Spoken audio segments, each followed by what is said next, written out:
Hello everybody and welcome to another episode of the Guitar Souls podcast. I don't know which particular number this is, but it is an episode. We are back. Hazard a guess at 32. I feel like maybe 33, but who knows? Someone knows, but we The don't. internet knows. We do this show and we don't know what number it is. So yeah, Mike, how's it going, buddy? Very good, thank you. How are you, Levi? Not too bad. What have you been up to? Well, today my good deed was to help an elderly man who I didn't realise was as elderly as he was to fix his car tyre. He had a flat tyre when I went to go for lunch with Nancy and the wee man. We pulled up and there was a gentleman in the middle of the main street trying to fix his tyre, completely flat. So I spent 10-15 minutes swapping that over for him. And yeah, he was like, oh, thanks very much for helping. It took a bit of time. I was like, all right, cool, it's not any bother. And he was like, yeah, it's a bit hard when you're 78 trying to change a tyre. I'm like, you don't look 78, pal. So Looking good for 78. yeah, he was quite well, Yeah, which is good. good. Fair play to the guy. What about yourself? What you been up to? A combination of two things. One, still getting over the shock and awe of seeing Joey Landreth a couple of days ago. Oh, I can only imagine. Absolutely astonishing gig. Also getting over the shock and awe of having another neck tattoo that goes all the way up to my ear. Yep. That's shock, awe, pain. Wasn't keen on that. It wasn't the best day of my life, I will be honest. And you But still done it. I did. I think it helps you grow as a person. Because every part of my being wanted to not go to that in the morning. So you're saying that I'm stunted because I don't have any tattoos? So Yes, you're saying, Levi? that's exactly what I'm saying. With my Word single for word. piercing? Yeah, don't put words in my mouth unless you're going to put your penis there as well. We have Not a strange relationship. Not you and again. You bite, that's my problem. Yeah, I know. I need Sorry for all the listeners and viewers out there that need to put up with this absolute verbal diarrhea. Yeah, that are imagining it now. They're picturing it. But, such is life.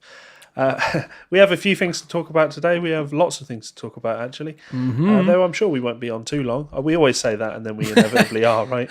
3 hours later. Yeah. We got some Total Guitar magazines out, and we by happen chance. That's a phrase, isn't it? Happen chance. Happen chance. I'm sure I've heard that before. You're English, you'll know better than me. Yeah. By happen chance, although they are years apart, they both contain huge Dimebag Darrell features. So we're going to use this as an opportunity to talk about Dimebag Darrell. We're going to talk about John Mayer upsetting the gear purists. We're going to talk about artificial intelligence and spontaneous composition of music. We'll probably lead with that one because that's really interesting. It's too cool. It's too cool. We are going to talk about Ozzy Osbourne just briefly, Guns N' Roses.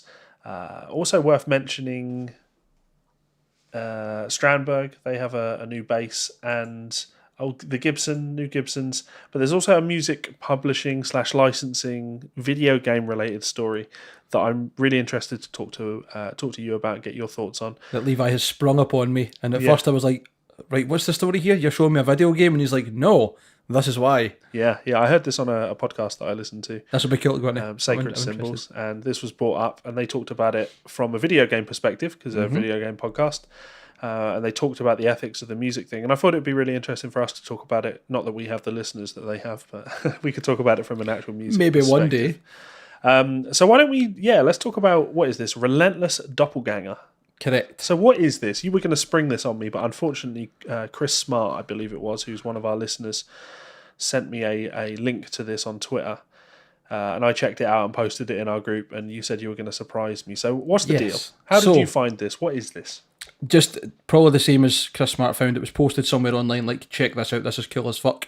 So in its own words, this is neural network generating technical death metal via live stream 24/7 to infinity, and it's called Relentless Doppelganger on YouTube. If memory serves correctly, it's an Archspire album cut into pieces and then randomly rearranged to generate more death metal and ambience by AI. Yeah, really, really interesting. So I'm going to bring it up on screen now, and as Mike says, this is live right now on YouTube, and it's been live for how long? Well, 24th of March. So streaming, yeah. Yeah, that's been playing its own generated technical death metal album for the best part of a month and a bit. Yeah, which is absolutely bizarre. So we're going to hit play in the hopes that we don't get any sort of strikes for this. But yeah, this is all being generated.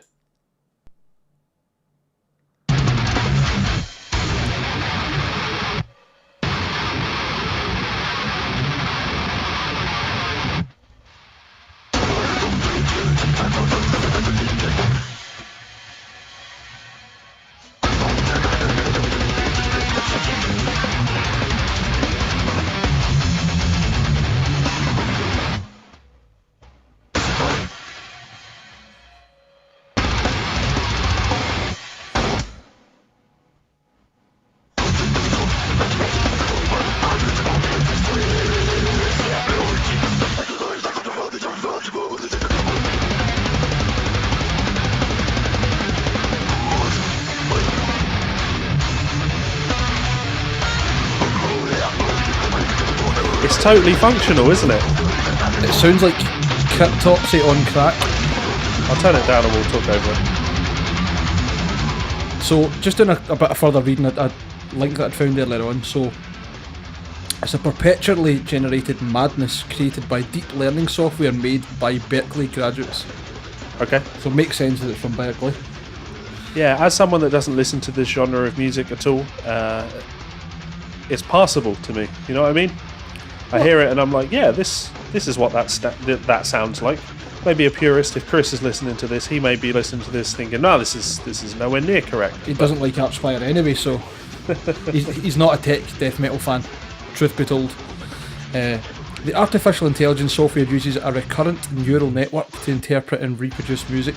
So naturally, those two Berkeley grads have used their ingenious creation to growl like Scott Grinder in an effort to demonstrate a proof of concept for how machine learning can drive new types of music software. Yeah.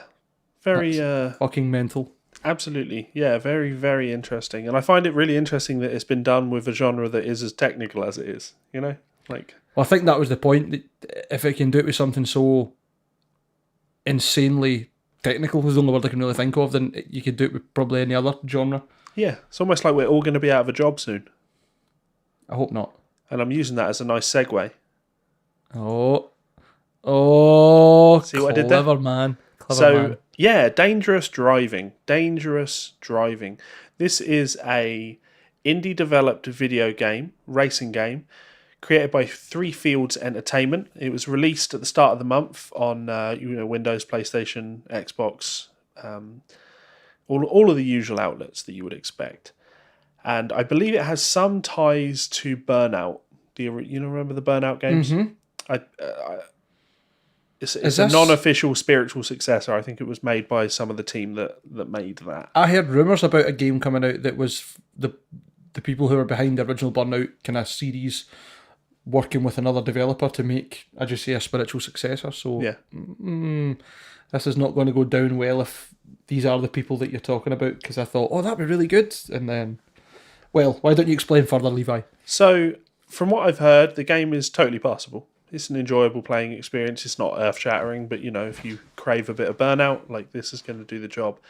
The thing I found very, very interesting, and I should probably preface this by saying I haven't actually checked myself. I'm just going based on a reputable news source. I'm going, if Colin Moriarty says it, then, well, that doesn't mean it's true, but it certainly means that it's interesting. So he mentioned on his podcast, Sacred Symbols, that it seems the creators of this game have created a Spotify playlist of music to accompany the game. Now, this functions essentially because there's Spotify integration on the PlayStation. I use Spotify when I'm playing games sometimes, and I turn off the music in the game and have my Spotify stuff playing, but still have, sound effects from the game. Mm-hmm. Love it. Great function, great feature. Same as what Grand Theft Auto used to do with the radio system. Yeah, so it's essentially that, but you get to pick the radio. Mm-hmm. Awesome, right? So they have done that. They've created a Spotify playlist to accompany the game. And the way I see it is it's a way of bypassing having to license music for their game, right? We don't have to pay all the artists that are on this list because technically by listening on Spotify, they're getting paid the pittance that they get paid for Spotify. What do you think about that? I'd like to think it's not true. It's hard enough to make money in the creative arts industry, and surely people who are like gamers would understand that themselves. Like any game developer would really have to understand that there's barely any money. Great example being if this is the actual gentleman from the Burnout series, then what are they doing? Like, you left Burnout to make another series. You know how hard it is to even make a living wage, never mind a decent wage in this kind of industry at all, to then push not paying other artists. Like, it's mad. Sorry, Levi just had to make a quick hiatus there. So I was just saying, Levi, that I think it's mad that if that is the case and is the intention, that it's really short-sighted, if not stupid, because it's hard enough to make a living and a wage, never mind a decent wage, in any creative arts at the moment. especially when it comes to music and video games, because there are recording studios and labels shutting down. Obviously, we were speaking about crowdfunding sources turning out to be way more questionable than they used to be, which is another kick in the teeth for musicians. But then for it to be the case that people who understand that constant pressure of overworking and then being under-delivered back to video game developers and studios going bust, why would you want to perpetuate that if that is the case of not supporting other artists? Yeah, and for me, that's the key detail. It's you work in a creative industry. You should understand what it's like to want to be paid for your creative output. So to bypass paying the creative output, it's a shame. Well, here's a question. If these are ex-Burnout developers and staff, why did they leave the Burnout franchise to start something else to not support? Well, I would go as far as, again, I don't know the ins and outs of it. I would make the assumption that they haven't been part of that team for a long time. Maybe. That's the way that tends to happen. You know, you have teams that are like, oh, yeah, mind how 20 years ago we made this game. Well, we're going to make another one because we don't think that the studio that technically owns the rights to the game has been doing it justice, so we're going to make a spiritual successor to it. I think it's a dangerous canary in the coal mine situation here. The saving grace to this is that they are a tiny independent studio.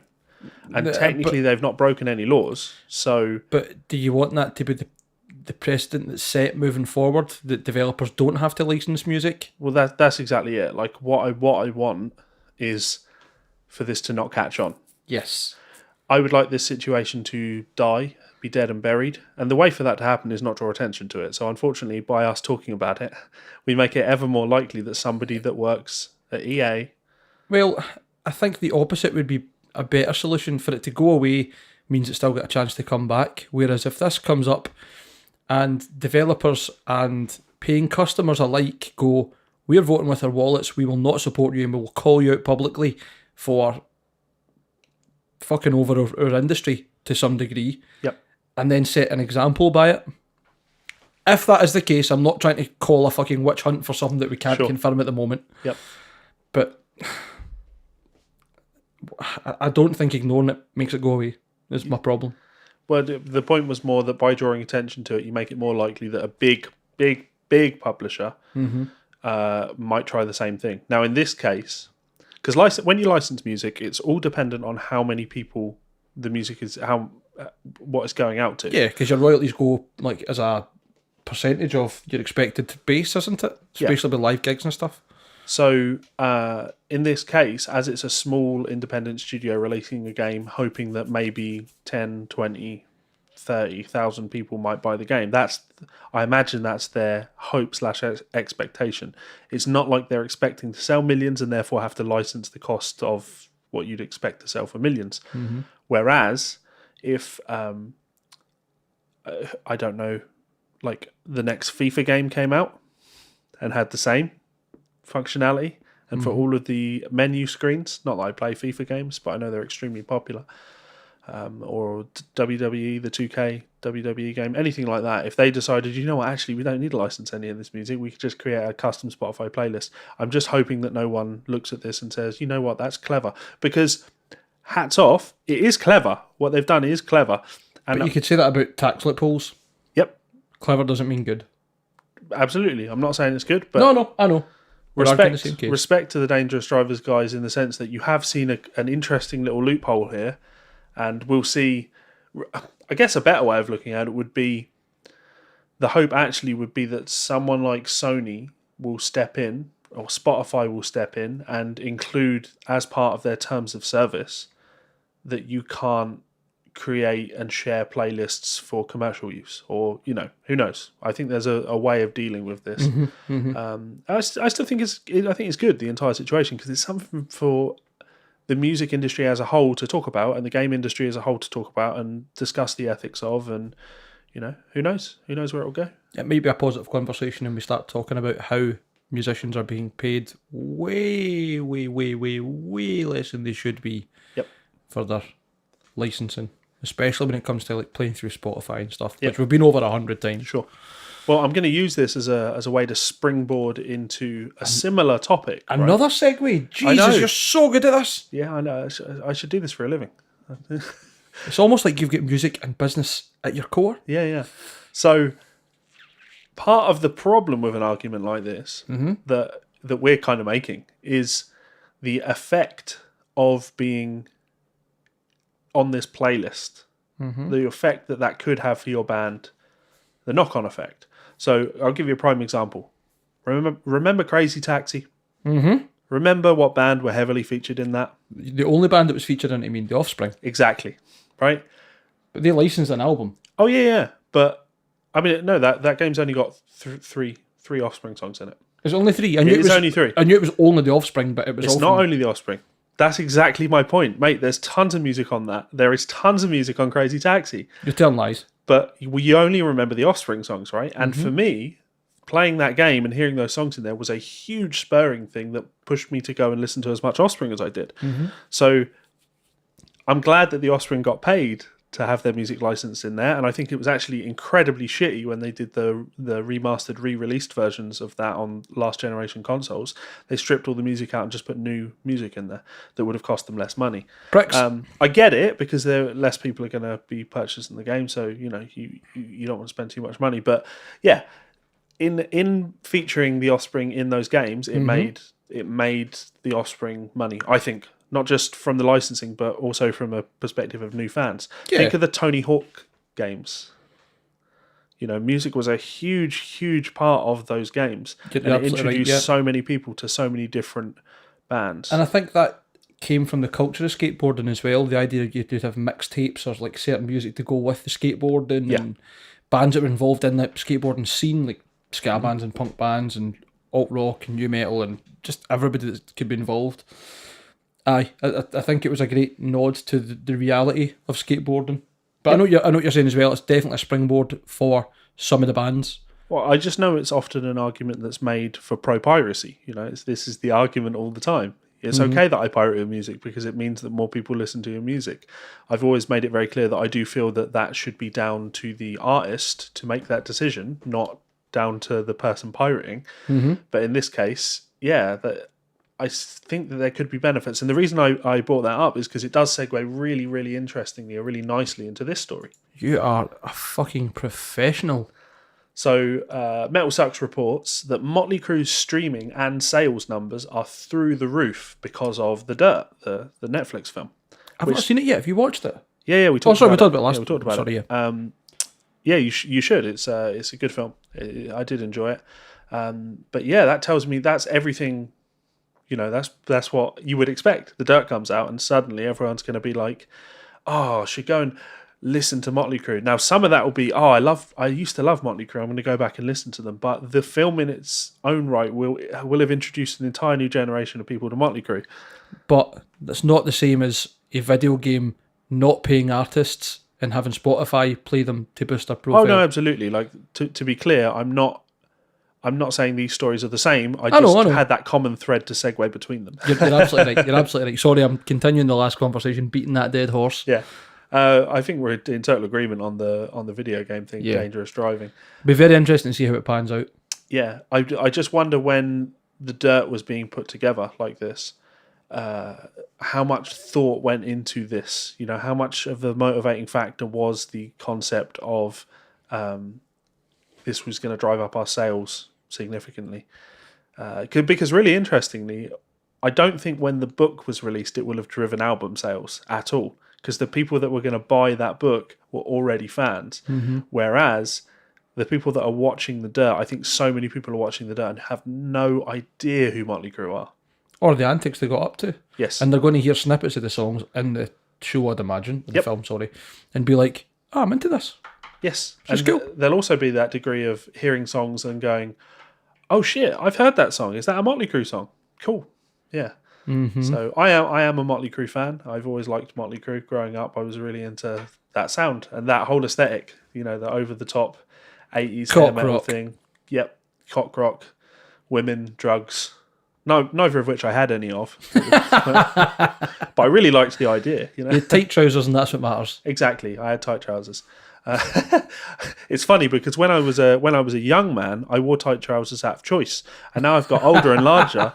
My trousers are just tight, but as a byproduct of being an old man. And yeah, Oh, fucking hell. yeah, nature's tight trousers. Every now and again, I on my Facebook, review this. You posted this last year type thing. Mm-hmm. I forget what they call that, like time hop top. Yeah, there we go. Every now and again, I see pictures from the first Hellcat Molly gigs, and I always have to share them whenever I do see them, because it's like yeah, purple guys, spandex or something. look at me, here I am in my skin tight snakeskin, pink snakeskin trousers, and I'm a much smaller man there. I'm a much smaller man.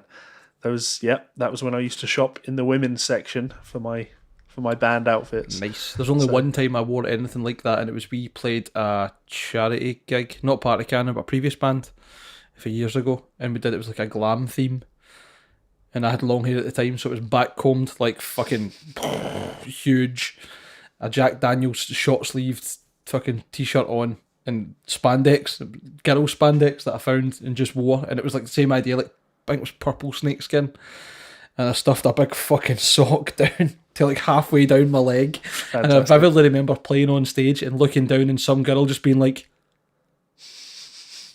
it's just astounded at like, why would you believe this is real? Yeah, because it happens. It does. Yeah. Some of us are showers and not growers. I'm neither. Yeah. I'm a pleader. Please, just touch him. Just give me a chance. Not because I'll reward you, but at least I'll have had a chance. Yeah, that's my kink. Yeah. So, continuing to read this story, it says that Google searches for Motley Crue have increased by 4,300% since the film's release, and sales are up 2,000%. Fucking hell. Yeah, that. And the really interesting thing about it is that will have made Motley Crue a lot of money, but not for any reason other than they make a point of it in the film. They don't make nearly enough of a point of it in the film as they do in the book. Mm-hmm. But there came a point in Motley Crue's career where Nicky Sixx sat down with the record label and essentially somehow managed to negotiate the rights for their music, to get their music rights back.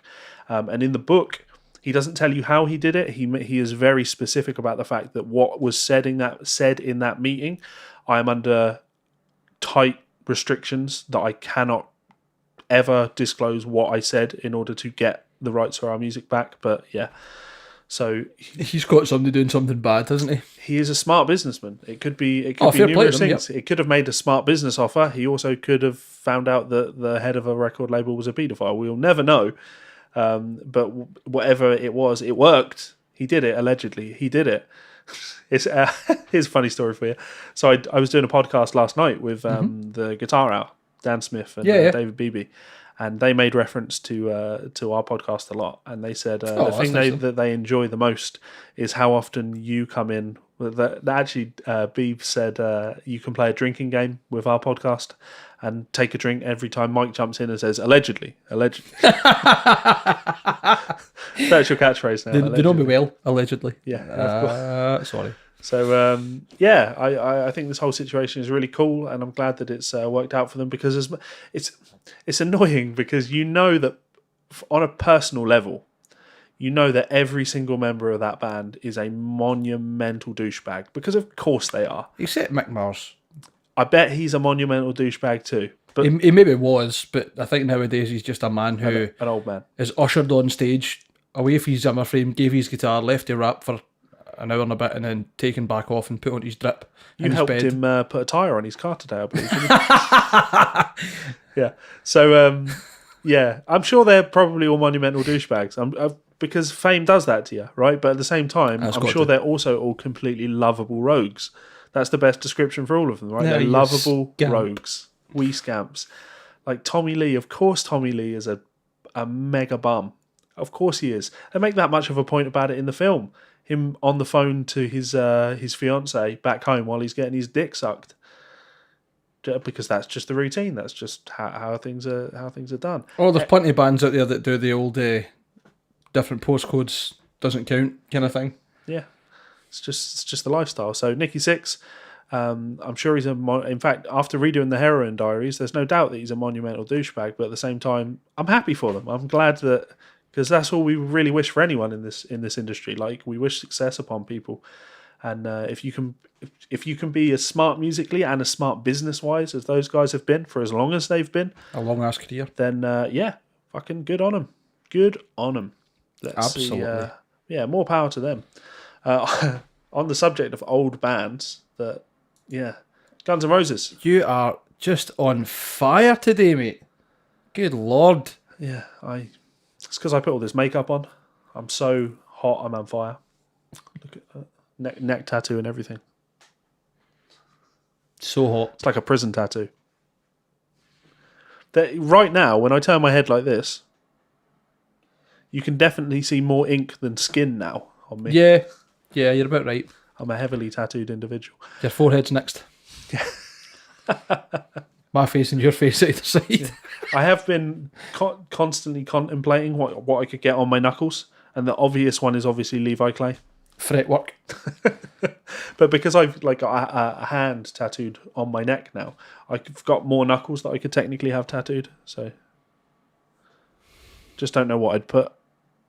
Levi clay suck.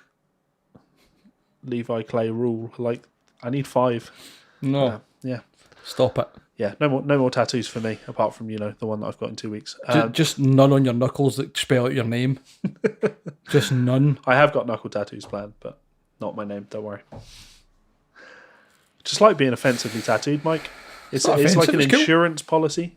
It's like a... So now I can never get a real job. Yeah, can't. That's exactly what it is. But you can still work at Subway with tattoos or McDonald's. Put you in the Can kitchen. Maybe you're alright with that? Aye. Okay. In fact, just about every employer these days, they have to offer you like equal opportunity when you get in for your interview. So just go in and be a total wank.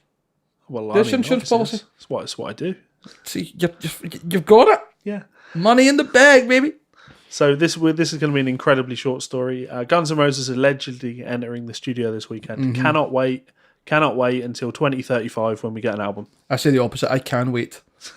I will wait until the end of time. You will. That's convenient because I bet you'll have to. Happy to do so. There was another story where Duff McKagan said that Axl Rose has become a vocal master. Yes. It's so tragic because, yeah, like, what do you mean? If he's ever been a vocal master, it was when he was a young man. Having said that, we've talked about it often on the podcast. We're both fans of Chinese Democracy. Mm-hmm. And Axl's vocals on that album are spectacular. Now, there will be a lot of studio aid that he's getting in order to do that. But I'm still very much of the opinion that it still requires a musical vision to do what he does. Absolutely. And credit where credit's due, although it pains me to say, when I did manage to catch Guns N' Roses a few years ago at Hellfest,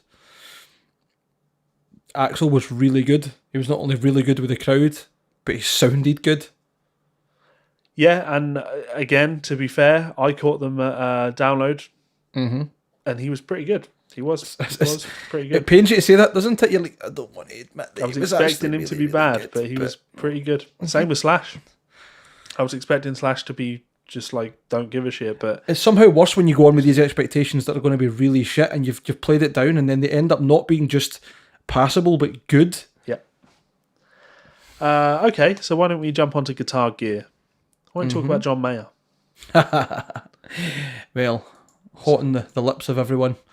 It's John Mayer and his beautiful vintage gear, almost as good as Joe Bonamassa. Every amp you can imagine. John Mayer's the same, except they all come in one little convenient box with a processor. John Mayer has recently been photographed about 7 days ago, upsetting the gear apple cart, as it was said by Music Radar, as he uses an Axe FX Live. I mean, I think he's just out here like, it doesn't matter what you think. Whatever I'm playing that I want to play, that sounds the way I want it, that's what I'm going to do. Yeah. Props. Much admiration for John Mayer. Like, I think it's going to turn out he's playing like a stale Dorito for a plectrum or something. Just like, fuck you and your tone, like I don't care. Yeah. And he's, he sounds great when he does whatever he does. Like, he's got good tone, he's got a good it's not just that he has good tone; it's that he knows what to play. Like he's sophisticated as a player, not in a Robin Ford or John Schofield way. He's sophisticated in that he always knows the right thing to play, the right part to play. Appropriate. He doesn't overplay, but he plays when he needs to. Yeah, you're right. Great There's voice. a video of him playing Altitudes, a bit of Altitudes by Jason Becker online. Actually, I think I remember that. Is it him talking about how Jason Becker was a massive influence on him in like a bedroom somewhere in his house or living room or whatever, and then starts playing? Like, are you kidding? But then again, you think about some of the riffs that he plays. Like, he sings and plays Neon, and that's a phenomenal riff. It's not mega technical, but the synchronization and it's unbelievable. And the fact that if you watch the videos of him doing it live, just him in an acoustic, you're like, aye, okay, this guy's pretty good. Yeah, he's a great player. He really is. He's a great songwriter too. Well, so what I was thinking there he's a great player. He's got great tone. He knows when to play. He knows when not to play. He's a great songwriter. He's got a great voice. He's got a great look. He's got a great attitude. He's got a great attitude. So he's basically everything that Joey Landreth is, but not quite as good as Joey Landreth. He's more successful. I'll give him that. Definitely is. I think he's done quite well for himself financially as well. Yeah. Fair play to the big man. Fair play. Yep, and more importantly, as everybody knows, I mean, you are listening to a podcast called The Guitar Souls. I thoroughly enjoy the fact that I know people will be absolutely fucking furious that he's playing an Axe Effect. You know what I mean? Like, I live for people being butthurt about things. So this pleases me greatly. Because why wouldn't it? Stop being such musical elitists. I don't understand why we'd be upset by something that you actually cannot A-B. Yeah. In any test. I am absolutely praying that one day he turns around and says, oh, guys, you know what? The last 3 albums, did them all on a Line 6. Original pod. Yeah. Pod farm. The world would melt down. On a Variax. Yeah. The Variax stuff plugged into his PRS. Yeah. It would please me no end. Just because people need to stop being such purists. It's like, okay, so I talked about this on the podcast with David and Dan last night, and I've done my own video on it, but I'll do the same thing with the Steve Vai book now. I'll just talk about that briefly, and you'll give your opinion on it, right? I can't get my head around this as an idea of people being beyond criticism. It makes no sense. We should be objective about things and stop having our heads up our asses about everything. And yeah, like if John Mayer's playing an Axe Effects, cool. Does it sound good? Yes or no? Doesn't matter that it's John playing it. Does it sound good? Yes or no? Steve Vai wrote this book. Is it good? Yes or no? Could it be better? Yes or no? Are there other options? Are there other things that you would recommend? Yes or no? Don't just say no to all of those because Steve Vai did it. You know, like I came at that book not from a perspective of anything other than how does it function as a book? Is it the best book that it can be? And I found that the answer to that was no. The Guitar Hour guys read the book and gave a totally different perspective on it. They still agreed with me, but their perspective was, is the information contained within the book the best that it can be? Is it accurate? Or are there contentious subjects in here approached from what is widely regarded as being incorrect? And unfortunately, again, the answer was yes. Like it reads like a music book that was written by somebody that went to music school in the 70s. Because it was written by someone that went to music school in the 70s. And it hasn't been a teacher ever since.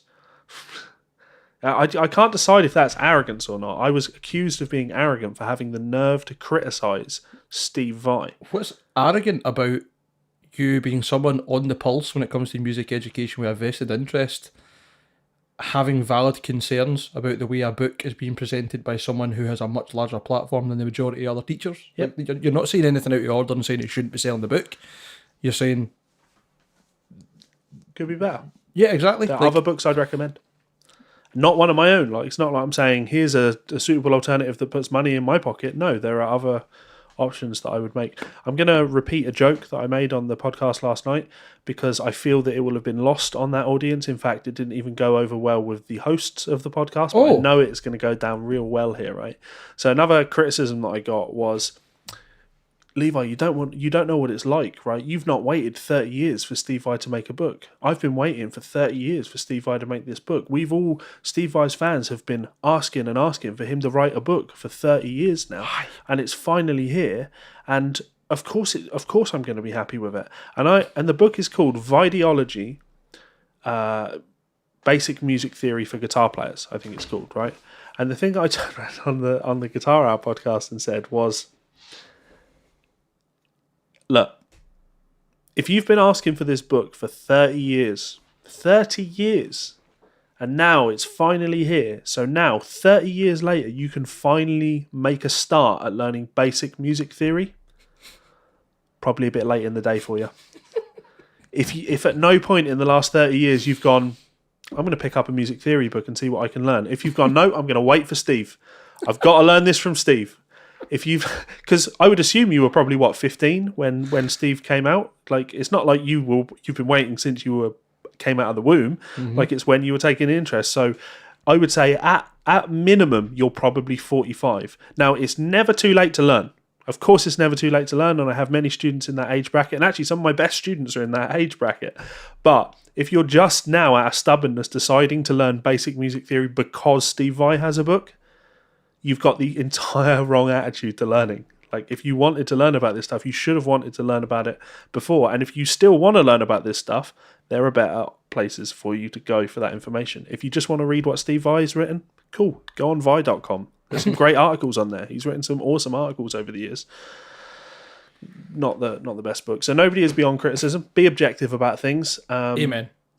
And be objective about your own biases. With this John Mayer situation, cool, he's playing an Axe FX. Does it sound good? I'm still waiting on someone beating the A/B test. It's just never going to happen. And that really upsets people. It does? There's actually an ABC test that people do with this now, because you've got tube amps, you've got processors, but you've also got software plugins. Yep. Which is different, right? It's my computer is replicating. It's kind of different. It's essentially the same processing that happens inside, like, for example, let's say the Line 6 Helix. Sure. Helix Native is just running the same as what's on Line 6 Helix with different hardware. Well, see, I don't know the ins and outs of how these work, but I would confidently, probably shouldn't say confidently, but maybe I'm misinformed on this, but I would be confident that there will be chips involved in the circuitry of that are designed for that. And probably, yeah. When it comes to my computer trying to replicate that, that's what that is. It's a simulation of that, which is a simulation of that. I see what you're saying. Because the hardware differs from, say, the Kemper and the Helix and whichever Axe FX, etc., differs from what's on your computer, because you'll have an independent sound card that does everything rather than is set for the Kemper. Or sure. Then there'll still be a difference. Aye, fair enough. And the fact you said hardware that's exactly it, right? This is not a piece of software. It is hardware. Correct. And when we simulate amps on our computer, there's no hardware involved in that other than what the computer is, the actual computer itself. But it's not dedicated. It's software driven. So when you have like a perfect example, right? When you have an Axe FX or a Kemper or whatever, and it's simulating the sound of a tube screamer, you part of me wants to say, well, that will be identical to the actual tube screamer, but will it? Because the tube screamer has its own individual circuit that does a thing to the signal. And there's a reason why you can have 10 different tube screamers produced in different years, where they've changed the design of it ever so slightly and modified ones, etc. And they all sound different. A box like that is using the hardware that it has to emulate the software in a way it can. But is it ever going to be really as, well, I don't want to say as good. Is it ever going to be the same as the original hardware? I think it's going to be so close that it's impossible to tell with the human ear. Exactly. So when I said you got these ABC tests, lots of guys have been doing these on YouTube, and you can see these ABC tests, and people cannot tell the difference. In fact, some people, myself included, have found themselves in positions where the tube amp that they've gone for, I think that one's the tube amp because it just seems a little bit richer in the high-end frequencies, upper-end frequencies, turned out to be the free amp sim. Because why wouldn't it be? And also worth pointing out, this is in isolation. Here's an isolated guitar tone. Put it in a mix. Put it in a band context. You're not going to tell the difference. You'd never tell the difference. Like, I think I had some form of bias towards things like the Axe-Fx and such when they were first coming out, only because I had seen so many people use the Line 6 badly. Not because it was bad hardware, but because it had been used badly, especially for distortion tones, etc. But I remember going to see Mac Floyd, who are a Pink Floyd tribute band from Scotland, not far from here actually, and the guitarist at the time, if I believe correctly, his name was Will. He had Gilmour style Strat and an Axe-Fx, and I swear to God, if you shut your eyes, you were listening to Dave Gilmour playing. Like, every single thing about it. The sustain, the tones, like, everything. And that was when I was like, there's a lot more to this than maybe I've given it the opportunity to show. Yep. And there's guys out there, no doubt, that are like mastering it and using it in incredible ways. Yeah. Just because you see a metalcore band for down the road who've got 2 Axe-Fx and a rolling rack and the worst 5150 patch you've ever heard in your life doesn't mean that it's bad hardware. Yep. Yeah. And it's for that reason I love the Kemper. I think it's a really great piece of kit. Now, don't get me wrong. Like, I have amps. I love amps. I have a Rev Generator 120. It's an incredible piece of kit. I can't wait to get it cranked. I know, mate. I know. It pains me every single day. If I'm going out and doing a gig, which one am I going to use? The amp all day long, because it does what it does, and it does it really well. If I'm going out and doing a gig where I need lots of sounds or a very specific sound, and I don't want to buy a Vox AT30, will the Kemper do a good job of it? Yes, absolutely. Yes. Oh, totally. If I use the stock patch or one of the free patches that come on the trade thing, I can't remember, the Rig Exchange it's called, will that sound like an authentic AC30? I mean, to a degree. Will it be as good as like a Michael Britt profile of AC30? No. So is it worth the, I don't know, £6 to get a Michael Britt profile of a Vox AC30? Yeah, probably. If probably that's is. the sound you need for that gig, then absolutely. Yeah. And it's so easy. Like, how could you grudge paying £6 for the sound of an amp that if you wanted that for the gig and to get it right, you would need to spend weeks dialing in and getting right at the volumes in the mix? And I don't even know what you would spend on a classic AC30 these days. Yeah. About £1,000 maybe more. I don't know. I have no idea either. So, on the note of effects, though, see what I'm doing here? It's cheeky. Guitar.com, the top 20 effects of all time. Now, before we do this, what are your favourite effects? I don't you know. have a few pedals, don't you? I'm quite a simple man. Mm-hmm. Like, I don't have a lot of effects, or certainly nothing that's got modulations or delays or reverbs. So my signal chain at the moment is either, if I go with the amp, I've got the Crankhead, which is a Crank Rev Junior, 50 watts. I then have a... I like the fact it's got Rev in it. Cheeky. It's a Dimebag Darrell signature, actually. It's the mini version of his head. The overdrive pedal I'm using is an MXR GT OD. Put me in the spot, my brain's not working. And then I would have my noise gate, which is an ISP decimator, and then my tuner. Simple, loud, works, sounds good, very saturated. Quite an individual tone as well, which is nice, because the cranks sound like the cranks, they sound a bit like Dime. But most recently, since I got a new cab, and I have been fucking loving this setup, is at the moment I've got a 4x12 with Celestion V30s, and then I've got a Magnum 0.44, the power amp pedal, and then the Rev, the G3, and then again just noise gate, tuner, and Jesus Christ, like it's like it punches you in the chest. So the would we say the Rev, the G3 is your... That's not really an effect, is it? Because that's what I'm saying, my signal chain doesn't really have effects in it. Sure. If I had to pick, fair. I think an octaver would be my favourite effect. Okay. To be honest. That's kind of cool.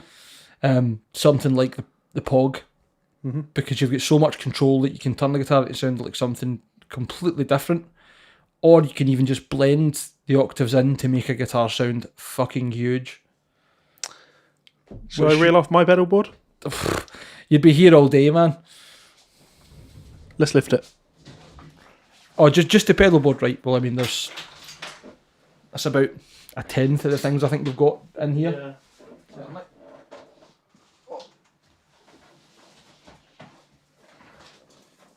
Yeah. So many cables, man. Fuck's sake. So I ran a few pedals.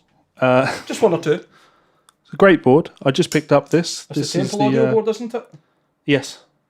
Beautiful. I just picked up a Mythos High Road Mini. It's the Joey Landreth signature pedal. It's a fuzz, super cool. Didn't know that when I bought it. Not that it was super cool. I knew that because Joey doesn't play stuff that's not super cool. But I didn't know it was a fuzz. I just saw it and was like, oh, cool. I'll have that. So my signal chain is I'm going in. Where do I go in first? Into the volume pedal, out of the volume pedal into the tuner, then it goes through the TC Sentry noise gate, which I think is the best gate on the market. I'll tell you why as we go on. Then goes through my Ego compressor, Wampler Paisley drive, JTK Harmonics Alchemy, Rev G3, and then the Mythos High Road. That then goes out into the front of my amp, which of course is the Rev Generator 120, which is cool. That it then comes back from the effects loop into the pedal board again. It then goes through the TC Sentry again, the noise gate. Yes, the old trick. So it's being gated at two places, essentially to keep it crystal clear. Yeah, not only the signal but the actual amp noise. Yeah, beautiful. Then it's going up to the things along the top line, which is I have a Jam Delay Llama, which is a delay I have set up for one sound and one sound only. It's like a slapback delay when I'm doing the rockabilly thing. It's great. The Analog Man bi-chorus. I love a bit of chorus. Again, I like this because you can A-B between two different chorus sounds. I have one with your more traditional clean guitar ambient chorus sound, but one very high speed and quite a high depth that I can use, roll my tone knob off and you get like a faux Leslie sound. Which I like that. The Wampler Latitude tremolo. Like a bit of tremolo when I'm playing slide guitar. Wampler Tape Echo, because who doesn't need a delay? This one's usually set up for your typical rock guitar lead delay, about 430 millisecond delay. And then finally the Wampler, it's not finally actually, then finally the Wampler faux spring reverb. Then all of that goes down into my Ditto looper, which I obviously use in lessons with students, not doing anything other than that. I would say the looper is my favourite pedal, but to be completely honest, my favourite pedal is the spring reverb, the Wampler reverb. Reverb pedal for me is home. Like when I play an amp and there's no reverb on it, because I play clean most of the time, it sounds dead and empty. Mm-hmm. And as soon as I hit that reverb on there, it gives you those notes a little bit more life when you start playing. And for years I would use delay in place of that. Just a little bit of delay, so when you hit something and stop playing, there's something that continues on. As soon as I got a proper reverb pedal like this, I realised that that's what I was doing. I was using the delay in place of reverb, whereas now, leave the reverb on just enough so it's so you feel a little bit of ambience with what you're playing, and delay as and when you need it. Of course, huge foot pedal for the rev, but there you go. Those are my pedals. I have a lot of them, and this one is. Or two. I have more, obviously, a drawer, a box full of pedals. Yeah, like I say, there's about a tenth of what I've seen. I love pedals. I absolutely love pedals. There are still things I want. I want a envelope filter, auto wah, because I love auto wah. Strange. What would you get? I really like the exotic Robotalk. I used to have the Electro Harmonics Qtron Plus, which is a great pedal. But yeah, probably the exotic Robotalk 2. There's some great videos of demos of that. Just no space for it on the board. And not a huge use for it, other than to make the porno thing. Absolutely love an auto wah. Oh, aye. Yeah. So that would be my pedals. Let's put them down and let's see what these guys think of the best pedals. Mm-hmm.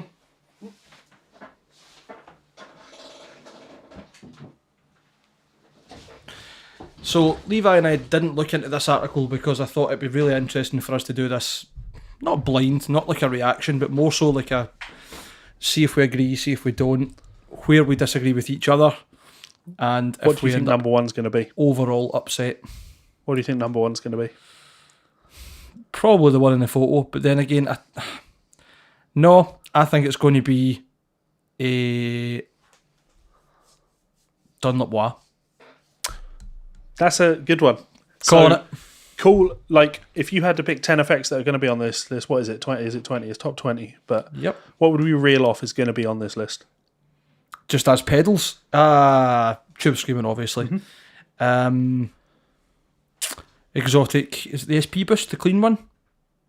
The RC is the really clean. The That- AC is the almost clean. RC, I think it is the RC boost. Yep. The preferred. I love all your hesitation on this. What this says to me is this is not a man that knows or cares a whole lot about pedals. I like. Nothing wrong with that. I like it. I like hearing when guys can do really interesting things, especially like big ambient guitars or stuff that really builds atmosphere or increases your the size of your mix, that kind of thing. But I have so little practical use for these effects that Sure. I don't really have. I haven't really experienced playing with much of them, to be honest, which is terrible. Like, No, it's I've not. had a few multi effects, like I know digital multi effect was boards. it Digitech DP20 or whatever it was? No, it was not. Thankfully, because the only thing they done right was, I think, the modulations, like the whammy, etc. That'll be on the list. That will be. Yeah. No, the first one I had was a Zoom 707 Mark II. True tone. My first effects were built into my Marshall HDFX 100 head. At least you had like a good head. Good head. Was it? But in comparison to what I had this like 10-watt unbranded terrible 2-channel thing. You turned the gain channel on and it just about cut the face off you. An 8-inch speaker just rattling inside this shit little wooden box. Oh no, to be clear, of course that wasn't my first amp. That was the amp that I went off to London when I went to university with. Oh, That was my like, yeah, look, here I am. I'm on the London scene. Check me out. so Look at my Marshall HD 100 DFX. you've been that dick yourself at some point as well? I mean, I still am that dick. Nah. I've just become more dick as I've grown. Okay, so if I had to reel off effects that are going to be on this list, Go for it. you're going to have the Ibanez Tube Screamer. Yep. You'll have the MXR Dynacomp, because that's a great classic compressor pedal. You will also this actually is good advice for people that are looking to get into effects pedals. I think the MXR Carbon Copy delay Yes. is probably one of the best entry delays for like an analog delay. You might see the Boss DD7 or DD9, DD5, sorry. Space Echo as well, the DD20. Yeah, but that's great. And it's not entry level, I Yeah, get the that. I just footprint's a mean bit bigger for list. it. Yeah, so I'd expect those to be on there. The Dunlop Wah, the Crybaby will be on there. Oh, absolutely. Yeah, you're gonna have the whammy pedal. That would have slipped my mind, but that will totally be on here. I actually expect the Boss Metal Zone. A DS1. I was going to say I would expect a few of the Boss pedals to be on there. And the Blues Driver, the blue one, will be on here. Maybe even the Super Overdrive, the yellow one. Yep. I would expect that to probably make an appearance on here. Just when you're talking about like entry level pedals as well, like people want to get into it, I heard a lot of really good things about a Digitech Green Monkey as an overdrive. Yes, a lot of people.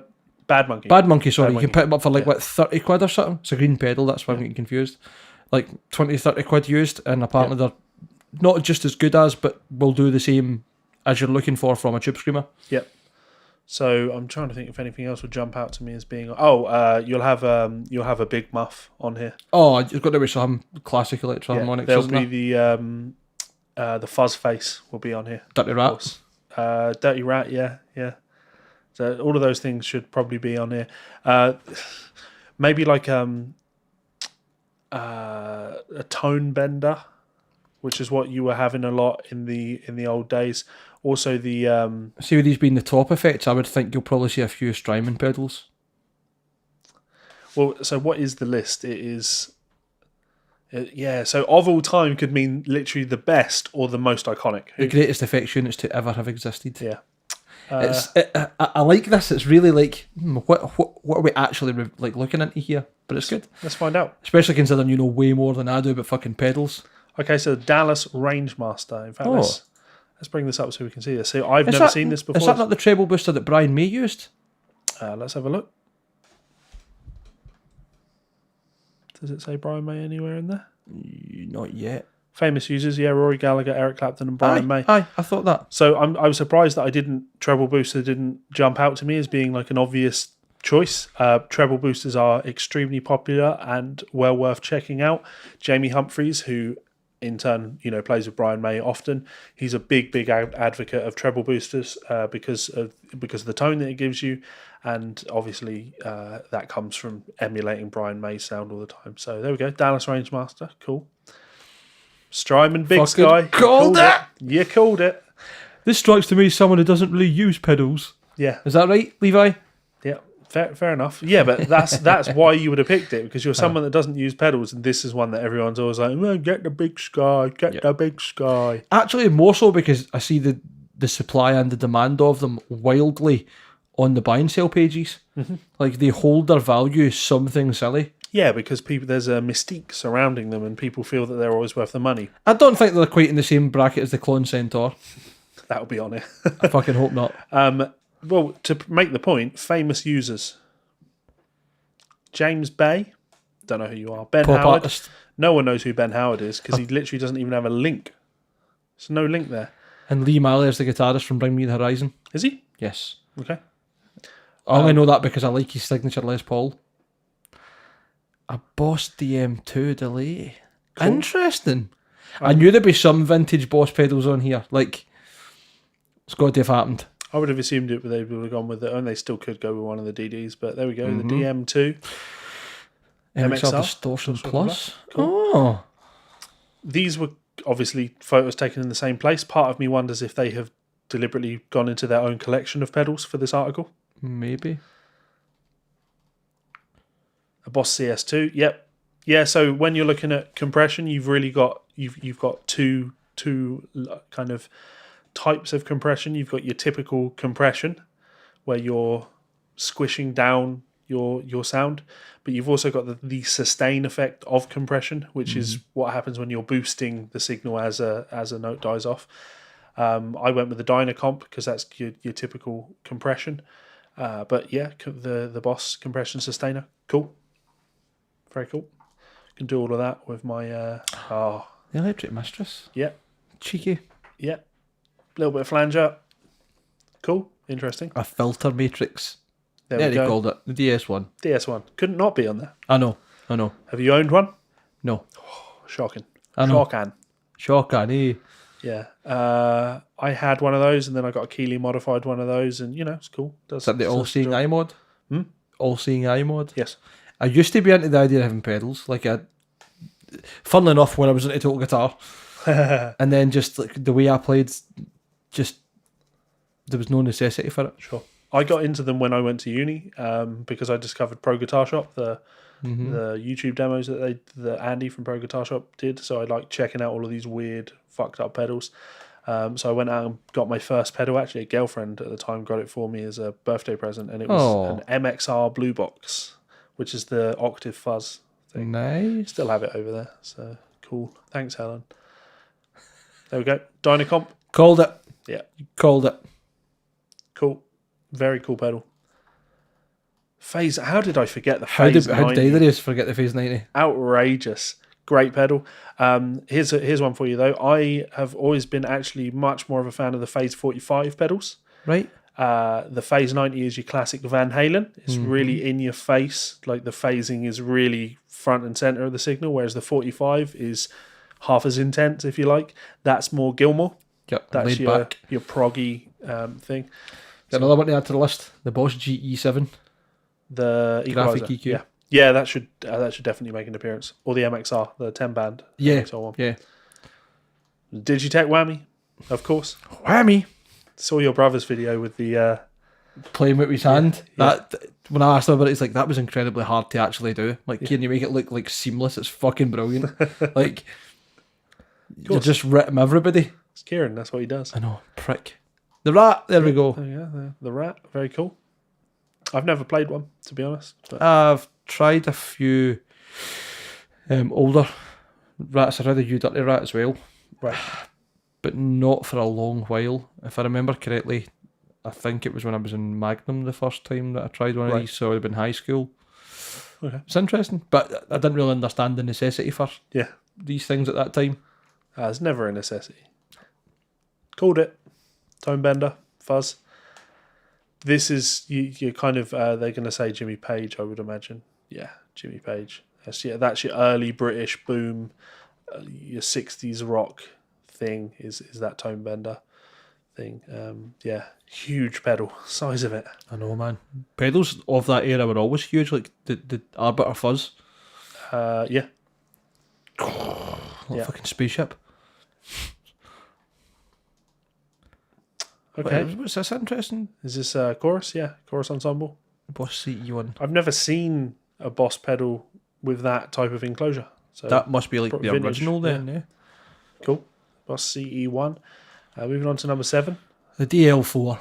Should have seen that one coming as well. Probably should have seen that one coming. Mm-hmm. I wasn't going to pick anything that was big.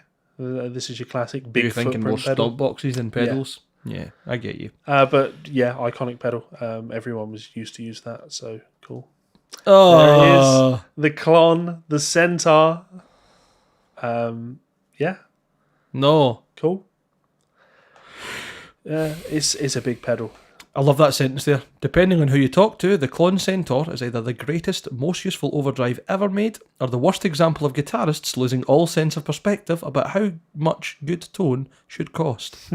It's just well said. Given the choice of having one of these or like an analog man, king of tone, give me an analog man, king of tone any day. You tried a Klon? Yeah. Manny, who I don't know if Manny listens to the show, but old friend of mine. Mm-hmm. He has a Klon Centaur that he's constantly considering selling because of the value of it. He doesn't use it; it just sits in a box. So Klon Centaur, yeah, I've always fancied a mansion. yeah. To be the fair, Big they go Muff. for silly money. Yeah. Big muffs are good fun. Called it. Mm-hmm. Big Muff, cool. Who doesn't love a big muff? The memory, man. How do we fucking forget this as well? Good point. Has there got to be a top box here? The top 3? Well, we're looking more like the Wire is number 1, I can feel that in my bones. and it's gonna be the Tube Screamer. Fast Fast face. Cool, called it. So the last 2 are going to be the Dunlop Crybaby Wah And the Tube and Screamer. the Tube Screamer. But which order? I think the Waz first. I genuinely do. Because even if you don't use distorted tones or bluesy tones...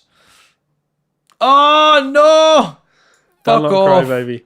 There's a great documentary on the Crybaby on YouTube. It's like an hour and a half long documentary, well worth a watch. I'm saying it to you like you should watch it, but it's for the listeners. Like there's a documentary on it with all the guys that were involved in the creation of it, but also all of the artists that were playing it at the time, and then modern artists like Gilbert and guys that would go on to be influenced by the sound, and all the signature artists that have one and why they were drawn to it. Great documentary, well worth watching. So number 1. And not Kirk Hammett. He's not involved in it. The The Tube Screamer. Ibanez You called Tube it. Screamer. You called it. Of course. Why wouldn't it be? I've never got them. They've never been up my street. Yeah, I guess, though, to be fair, it's because I'm very rarely in a situation where I'm playing an amp turned to 10. So when people say, it just tightens up your sound, like my poor mind doesn't really know what that means. I know what that means, but it's not something like... You can't hear the difference, really. Yeah, but playing at loud volume and when your cab is really, really pushing air, tightening up the low end, that was always going to be number 1 to me. I think, of course, the Crybaby is a lot more iconic. That's why I was like, there's no way they put the picture of Tube Screamer as number 1 at the top of the article. Yeah. It can't be. I think that if this was an article written for the world, it would be the Crybaby as number 1. But as it's been written for guitar players are all going to say the Tube Screamer, I think. So I'm interested to see who they list as famous users. Everyone. Steve Ray Vaughan, John Mayer, Gary Moore, yeah. So an affordable alternative would apparently be the Ibanez TS-808 reissue. So I don't think that's affordable. I think it's like fucking... Oh, the 808's not bad, actually. I'm honestly quite surprised that you didn't have things like the Boss Blues Driver on there, because they give you a similar effect. And the SD1 Super Overdrive, I'm sure it's SD1, yeah. Pretty sure you're right. Killer pedal. So there we go. We did our pedal talk. Woo woo! I think maybe just 2 more things to talk about. Let's do it. Yeah, let's blast. So Ozzy Osbourne's rescheduled his tour dates, European ones that he missed due to illness, after tripping over a shoe in the middle of the night after coming back to bed from peeing. So there you go, guys. Shoes. I mean, dangerous. to be fair, if there's anything that's going to kill Ozzy, it's going to be something silly. Yeah. If more than anyone else on the planet's body weight in cocaine, alcohol, biting the head off a bat, falling off a quad, and any other number of insane things that happen to him, or that he's inflicted upon his own body, don't kill him.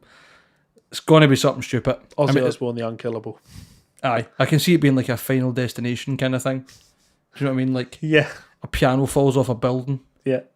But lands a mile away from him and then shatters, and one of the keys, ivory keys, shatters, and the shards go up into the air and puncture a pigeon that's flying by him, and then the pigeon falls down and he hears a squawk and he thinks it's the bat coming after him, so he looks up and instead he just get a pigeon beak in his eye and it goes straight into you watch, that's going to happen now, and then people are going to think I'm some sort of Nostradamus. I mean, you're already calling the wolf whistles. Yeah. Just a few episodes ago. Called it. No one will remember that, but yep, called it. Levi top racist clay. Yep, I know. For all disclosure, he's not racist. We were joking about, for anyone who's missed the context, that thumbs up would be the next wolf whistle. Yeah. For neo-Nazis, etc. That was in inverted brackets for anyone listening who didn't see me do that with my hands. Yeah. And Levi called it, and sent me a fucking link to something saying that apparently the thumbs up is now the new wolf whistle. Yeah, of course, because one race and white. And I called the next one, which is the praying thing, which is the whites must crush all races. So wait for it. It's going to happen. You on Twitter in 3 months' time, people are going to be like, "Did you know that white supremacists use the praying sign?" Called it. Should stop being so plugged into the white supremacist movement, I guess. Well, that's it. I'm just plugged into internet culture, and I know how much they love winding up mainstream media. So they'll make it. They'll make it a thing. I believe in them. You can do it, 4chan. Please don't ever say those words again. Ever. Yeah, cool. So Ozzy Osbourne, he's back in the UK in February. London on the 10th of February. Glasgow on the 12th. Yeah, cool. You'll be chuffed, Andy. Yeah, it's right near Valentine's Day. So if any secret admirers want to take me to see Ozzy for Valentine's Day in Glasgow, Mike, I don't think you can buy tickets. I bet you can. Oh, I bet when they rescheduled them, a bunch of people will have got refunds. Yeah. Yeah, because a lot of people will believe those gigs are never going to happen. I might take you, but Probably not. I'm not that kind of girl. You're not getting me home. You don't need to put out, don't worry. Strandberg What's the point in getting out then? announced a Boden bass. Yes. Not your cup of tea? No. It's interesting. I think it's very much a case of, are you into headless guitars? If no, you won't like this. If you're into headless guitars, you'll like this. If you're into Strandbergs, you'll be into it. If you're not, you won't. I don't think it's so much headless, because by the looks of things, and I might be wrong, it's got the same shape of neck as the guitars. Yep. Fair point. Yep, the Endure neck. And I don't know. Like, I've nothing against the Strandbergs. I actually quite like them as guitars. But It's cooler. yeah, but the flame top is nicer. But I think I would need to see someone holding one. I've seen that a few times with quite a few off-kilter shapes. Like, until I see the perspective of someone using one and playing it, guitar or bass form, I can't judge whether I like it aesthetically or not, whether I think it flows line-wise. Mm-hmm. But that's just me being a skeptic bastard. Why don't we do the Gibson rundown? Oh, So Gibson's 25 strong guitar lineup is finally here. strong's a good choice of words. Les Paul Jr. tribute. Cool looks like the same one they've released for years. Yeah. Cool. Looks like the same one they've released for years. Looks like the one that I just looked at. Set with a neck humbucker in slightly different colour. It's P90s in it, isn't it? A milder dark stain. Yeah, and the last one only had one. Okay. Yeah, cool. Yeah, Les Paul. A 50s Les Paul. Cool. Yeah, Les Paul. A 60s Les Paul. Cool. Yeah, Les Paul. A 50s P... I mean, to be honest, I'd go for that. But you're a sucker for a gold top. I love a gold top. I do love a gold top. But it's all price, isn't it? And it annoys there's no price on these, so... $9,000. Yeah. Les Paul Studio. $36,000. I find it interesting that the Les Paul Studio has pickup covers on it, but the Oh, sorry, that was just me not being able to see. It didn't look like they were covered, but they are covered. I think they all come nickel covered, except when you get the ones where it says specifically that they're zebra. Okay, the Or Les Paul uncovered. Modern. Does this have robot tuners on it? I hope not. It does. No, it's not. It's Grover locking rotomatics. Okay. That finish looks like it could be quite nice. It's like a kind of weird metallic cherry. Yep. I don't like the knobs on it, but Nah. not for me. Thank you very. Oh, hover over them and they're. Oh no. Okay, so there's a price just on that one. Les Paul Special. Bin. $1,600. No, thank you. Bin. $1,500 for a Les Paul Junior. There we go. 50s gold top. Throw it in the sun. Do you like a gold top? No. An SG Standard. 61. Everyone knows I love a. Well, everyone probably doesn't know that I love a 60s SG, but if you didn't, you do now. I love a 61 SG. I'm not getting how any of this is new. This all feels like last year's guitars. None of it is new, and that's the SG problem with bass. Gibson. They either stick to their guns. That's actually pretty nice. I don't think they've done one with a Maestro Vibrola on it for a while, have they? Oh, A sideways Vibrola? Yeah. Oh, that's the weird bar, isn't it? yeah.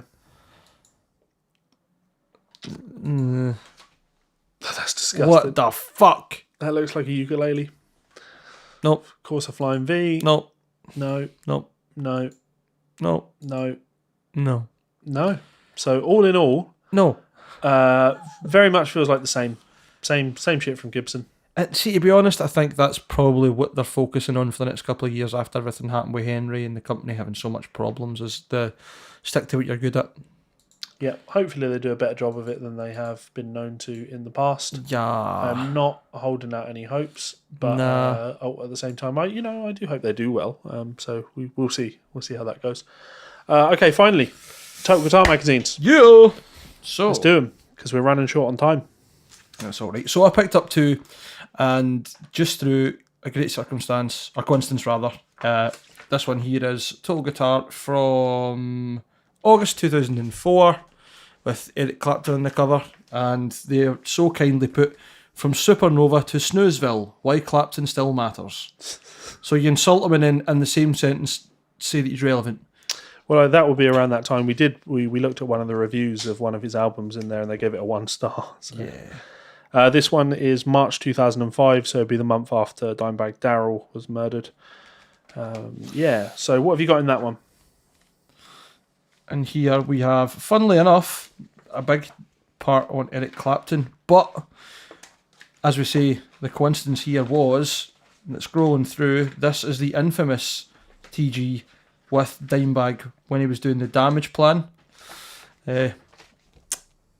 interview.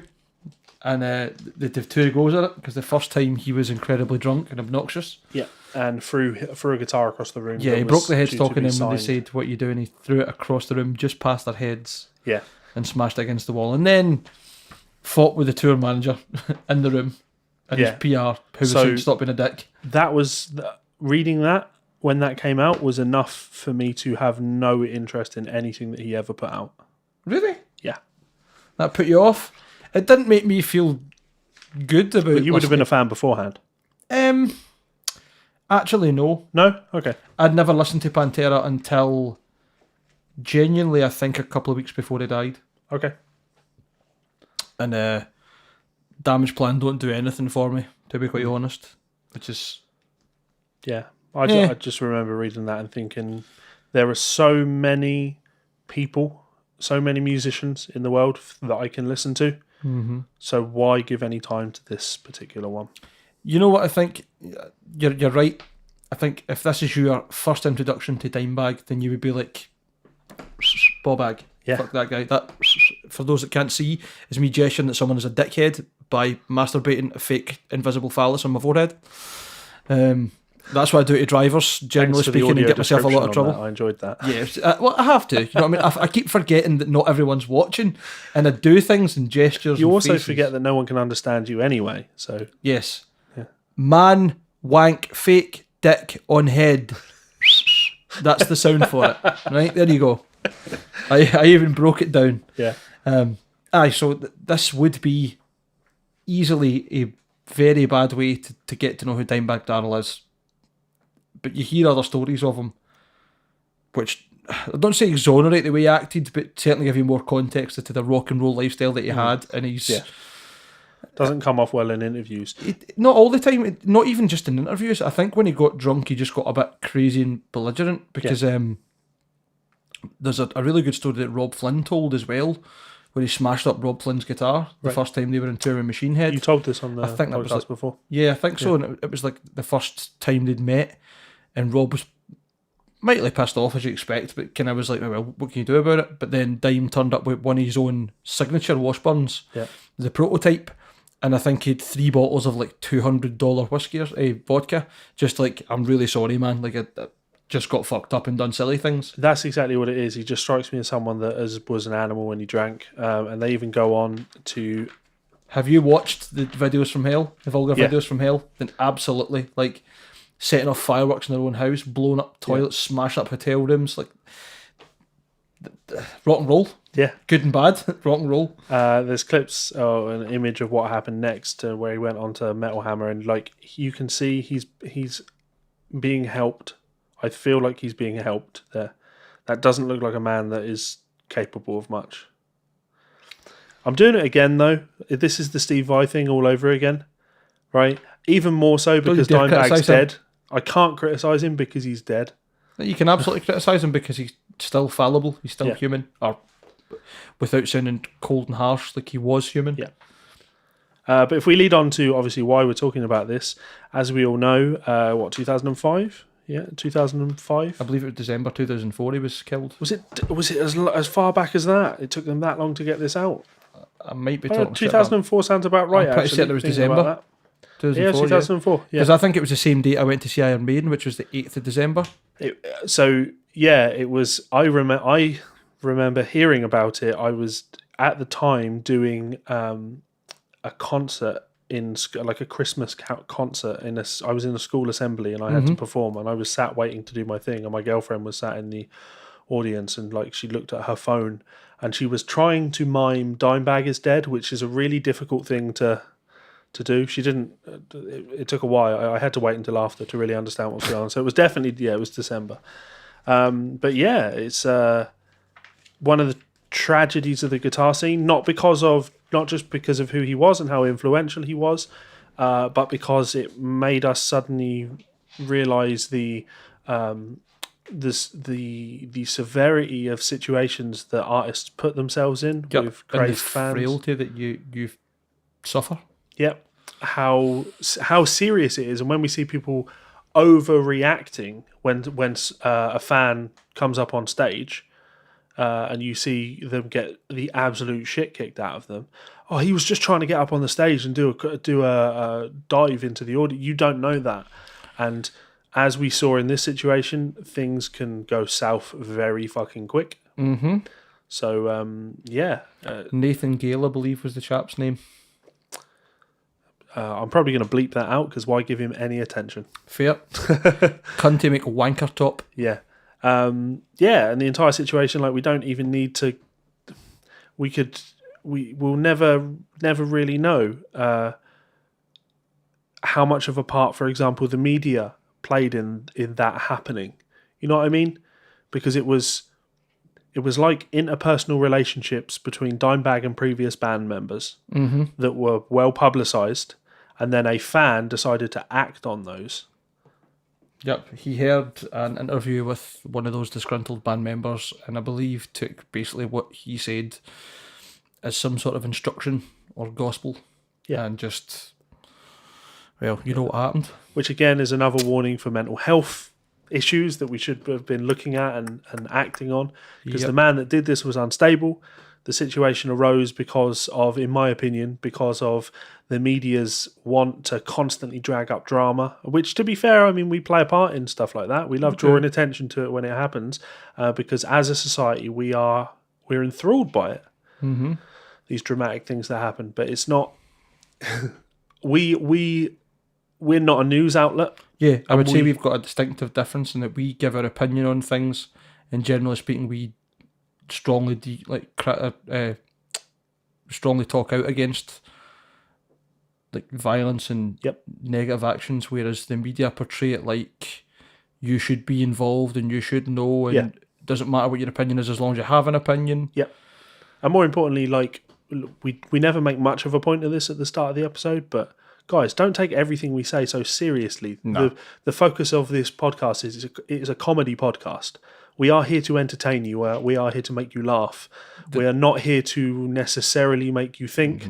And actually, there are many times on this podcast where one of us takes up the complete devil's advocate position, because why wouldn't you? Because we're guitar souls. Yeah. The hint's in the name. We just like having a bit of fun. So yeah, That's kind of like our normal conversations, to be fair. We're usually trying to see who can wind who up the furthest. Yeah. So I that entire situation, even though I wasn't a huge fan of Dimebag, actually, to be fair, like, there's a lot of Pantera that I do enjoy. I just wasn't a fan of Dimebag as a person. Totally understand. Still, See, then we're getting back into splitting artists and their art. yeah. It's even if I didn't like his music, it's just a net loss for the music scene. Yes. There are people that thoroughly enjoy his music, so even if I fucking hated everything they'd ever done, I'd still be disappointed that other people are deprived of that music, or there being new music. Though, to be fair, if the Damage Plan album was anything to go by, it might have been a while before you got anything worth listening to. Is that too soon? No. I think everyone can acknowledge that Damage Plan album wasn't the best. But even acknowledging that you think that there's people who might think that's too soon plays back into the same argument you were having earlier on, where who are you to ever say anything bad about Dimebag? That is not a good album. Yeah. Yeah. He done a collaboration song with Nickelback. That's not good either. Yeah. Oh, bless. So I'm just going to... I mean, there's actually another story in here that I briefly want to look at that's great. Very true. What good is it us bringing up Total Guitar if we don't bring up the unbiased and incredible gear reviews? Where they look at equipment that they clearly haven't been given it to give a good review and make a few quid on. Doesn't happen. Oh, what's this in the midst? Oh, is that a Line 6 Variax acoustic? Oh, they don't ever review any digital gear in this. 5-star? How could you tell? Who would have thought it? 4. Lots of great vintage tones from an acoustic. Against, it might be too expensive for some. At £899, you are fucking right, it would be too expensive. Buy a nice acoustic and get a fucking capo on it yourself. A virtual capo is a silly idea. Yeah. In my opinion. Yeah, because you're essentially having someone put a Digitech whammy in your guitar. Now, no one would ever use a Digitech whammy in place of a capo, because it doesn't... Yeah, it's not that good. Silly. Yeah, just looking at these pictures of Dimebag, it just reinforces everything the argument I always make about the Confederate flag, though. Like, if you were a Pantera fan, it's entirely understandable for you to think of the Confederate flag in a fond way, not in a racist way. Yeah, there are people out there who obviously sport the flag, not understanding or not considering maybe that is a symbol of oppression. It is a symbol of hate to a lot of people.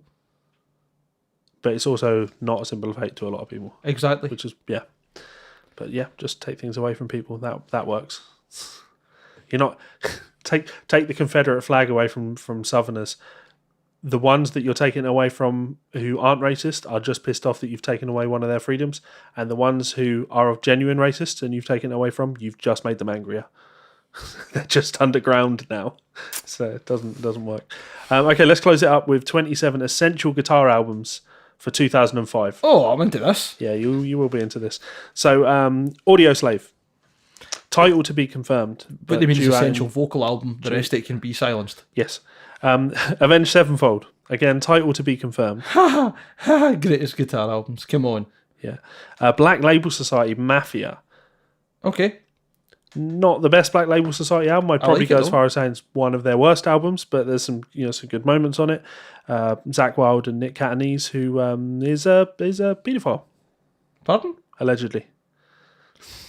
Were you unaware of this? Yes. Oh, dude, yeah, Nick Catanese. I thought you were just trying to segue in a wee allegedly there. No. Nick Catanese genuinely got done for attempting. I think the girl was 14. Yeah, he was. Let's just hold that. Let's get the facts so we don't have to do the allegedly. Jesus Christ. Those Washburns dropped in value. I bet they did. I'm trying to get a really bad Black Label Society joke where Black Label's some sort of children's line for clothes. There's his mugshot. Fucking hell. Yeah, 14-year-old girl. See, I remembered sending explicit photos to a 14-year-old girl. I think she was maybe a student, if memory serves me right. What a fucking wrong yin, man. Yeah. So, there you go. It's a shame. Having said that, he wouldn't have played any guitar on the album, would he? Zach did all that. Nick was just the touring guitar player. So. He was just there. Camp Freddy. Dave Navarro's band. Yeah. Okay, so definitely not a guitar album then. See, I really Dave enjoy this Navarro's one. done is play 2 chords. The Darkness. Okay. So the title was to be confirmed at this point, but initially the title was Short Fat Cock. I remember that. Yeah. I remember that. Yeah, if Permission to Land is anything to go by at all in the Darkness's career, and I've not heard all their albums for full disclosure, there's going to be some either very good licks or some great solos. Well, so that would have been One Way Ticket to Hell and Back. Ben. They did Permission to Land, then One Way Ticket to Hell and Back, and then I believe that was when they broke up had their long hiatus, where Justin went off and did, what were they called? Hot Leg. Yeah. Was that his other band? Yeah, he was in the band Hot Leg.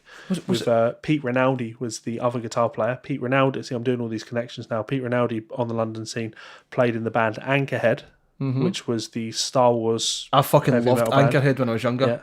Who in turn, Charlie Griffiths was the other guitar player, old Haken? teacher of mine, Haken. So I'm not 6 Degrees of Haken. That should be our. That's a great game. 6 Degrees of Haken. Billy Corgan. No. Don't care. Deftones. Yes. Steph Carpenter is fucking great. So the title Saturday Night Wrist was Saturday that Night Wrist. called that? Yep. That was the name of the album. It's a don't good know. album. The Distillers. Probably Dell's pretty good. I don't know the other guitarist's name, if they're even this one. Tony Bradley. Tony Bradley. Yeah. Sounds like he'd been in Spandau Ballet. I think they were a bit of a one-hit wonder band. Foo Fighters. So I this is love the Foo Fighters. 2005, so whatever album came out after then. It's really annoying that all the titles are to be confirmed. But yeah, Foo Fighters are one of those bands. That would have been in your honour, because that's round about when I went to see them. Okay. Franz Ferdinand? No. No. Jet? No. No. Guns N' Roses? Chinese Who was playing Democracy? guitar at that time? 'Cause it was DJ Ashby, he can go in the bin. It's listed guitarists Axl Rose, Robin Fink, and Richard Fortus. So this is post Buckethead, but pre Bumblefoot. So in that shitty middle bit then. Yeah. Well, Korn, I say shitty, like I'm not trying to totally rag on these guys, but they are neither Buckethead or Bumblehead. It's just Buckethead, Bumblefoot. I really enjoyed the combination that you did there. Bucket Food or Bumblehead. We should write songs called Bucket Food and Bumblehead.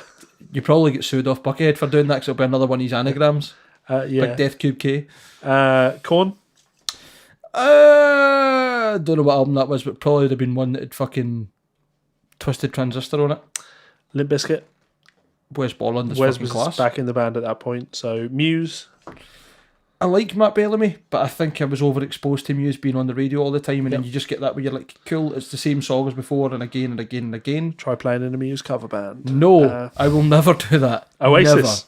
Never. No, not for me. The Pixies?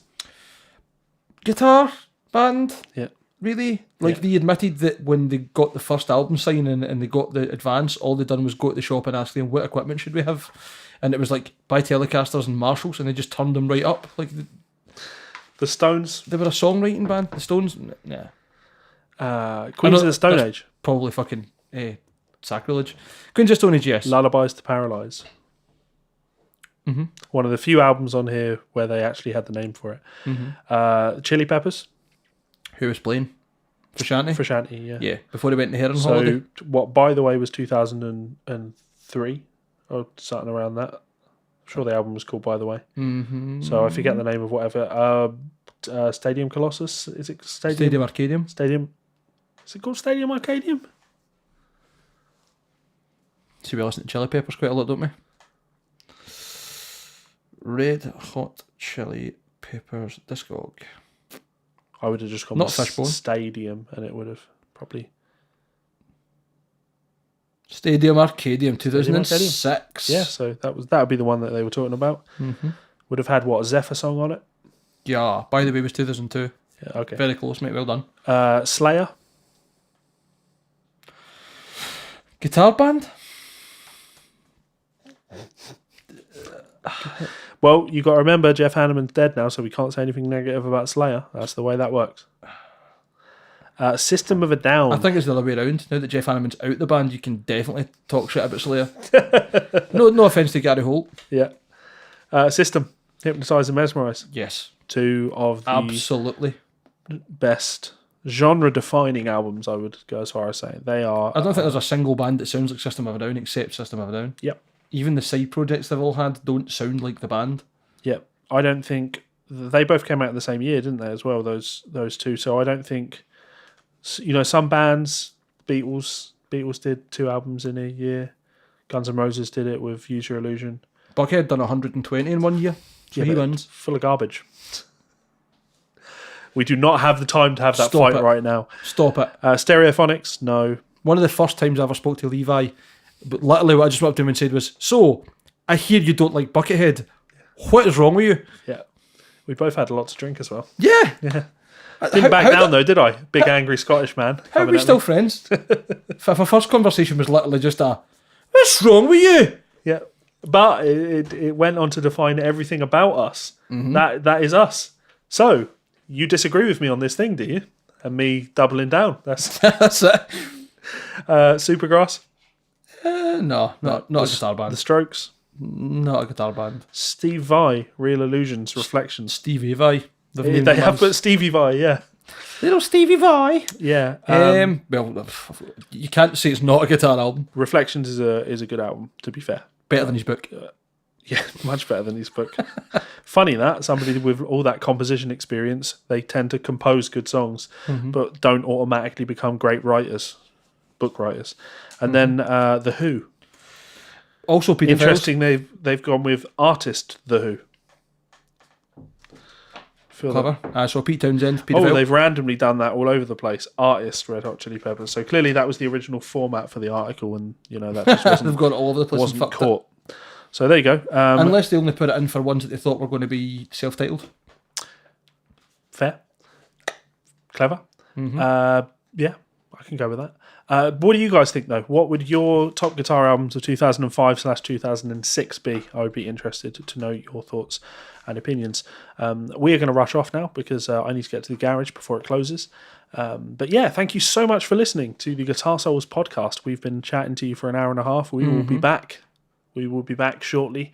We have upcoming commitments that are unannounced as of yet, but they will result in us having to have a much tighter, more scheduled release date so we can meet our contractual obligations. Take from that what you will. Yes, indeed. An exciting future for us. Certainly, and also a good time for us to thank Rev at the moment. Thank you very much for looking after us. Yep. For Levi getting that beautiful generator with both our faces on it. Yeah. And for me to be able to make the most heinous death metal tones with that G3. Yep. So much love to you guys. And please do head on over to Teespring. There will be a link below where you can pick up one of those. Rumour has it that we're going to have a new t-shirt soon with a new design on it.